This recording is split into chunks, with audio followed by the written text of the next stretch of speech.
올해 6월쯤에 이제 던파 이제 행사가 있었어가지고 그건 배틀그라운드 콘텐츠 공모전이라는 거였는데 블리자드 행사에 나갔던 이 정크렛 타이어.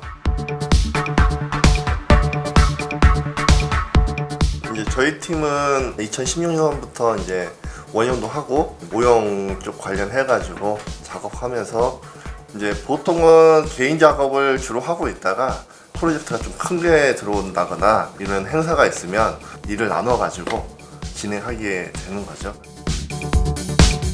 제일 좀 잘 된 것 같다라고 얘기해주고 싶은 게 있다면 그 넥슨 메이플 스토리 게임에 나오는 이제 몬스터 가장 유명한 뭐 주황버섯, 뭐 뿔버섯 모티브로 지브러시를 통해 가지고 이제 3D 프린터로 만든 캐릭터 피규어죠.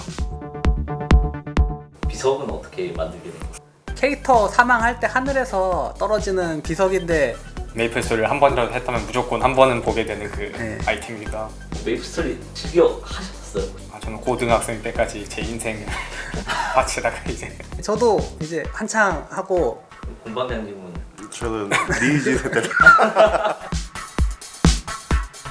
얘네 지브러시 디자인은 제가 해갖고 저는 웬만해서는 2차 창작이지만 인게임에 나오는 이미지를 최대한 가깝게 만들어보자고 생각하고 작업을 했고요. 뭐 저 같은 경우에는 이제 시리즈 라인업을 만드는 게 목적이라서 사이즈라든가 통일감 이런 쪽에 되게 신경을 쓴 편이고 저 같은 경우는 거의 잔소리죠. 어떤 장르를 했어요? 그러니까 매니아들뿐만 아니라 이제 일반 분들도 봐서 좀 귀여워야 이제 접근하기 더 쉬우니까 이제 그런 거에 좀 초점을 잡아주고. 이거 같은 경우는 이제 오버워치 컨텐츠 어워드라는 이제 공모전이 있었어요.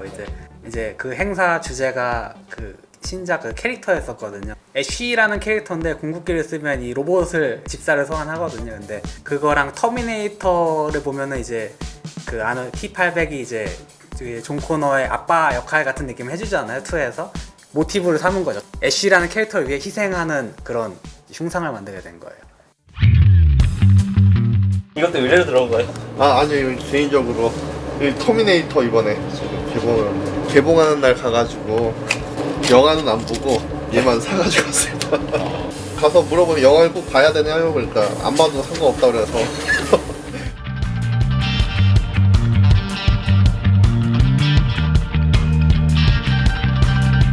원래는 뭐 뷰티 크리처 같은 거를 원래 하고 있는데 뭐 장르만 좀 이것저것 바뀌었지 계속 뭐 하게 되더라고요. 휴덕은 있어도 탈덕은 없다고. 사회생활 때 구관 인형 회사를 다녔었거든요. 그러다가 거기서 이제 원형사라는 직업을 접하게 돼가지고 이제 나만의 작품을 만들어 보자. 형이 추천으로 작업실 한번 나와봤는데 피규어 만들어봤는데 되게 기쁘기도 하고 막 되게 아쉽기도 하고 짜증나기도 하고 막 되게 많은 감정을 느꼈는데 다 만들고 나니까 성취감도 엄청 크고 와 이거 해야겠다 싶어서 그 뒤로 계속. 이렇게 모여서 첫 작업은 어떤 거였어요? 정크렛 타이어. 오버워치 팬 페스티벌 18년도 8월 블리자드에서 했던 행사예요. 뭐 시메트라 포탑으로 해야 되나 아니면은 터렛을 해야 되나 뭐 토르비온. 이제 한데 정크렛이 좀 약간 아기자기 생각보다 디테일이 아기자기하고 뭐 동글동글하거든요. 좀 약간 코믹한 면도 있고 그래서 고르게 됐죠 아무래도.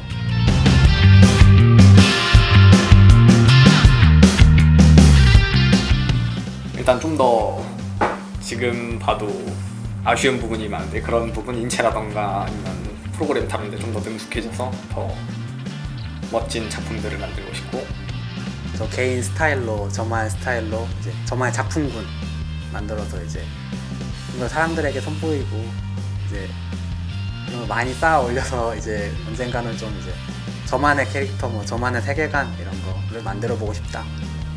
꾸준히 열심히 해서 좋아하는 이제 이걸로 꾸준히 뭐 잘 살고 싶은 게 뭐 바람인 거고요.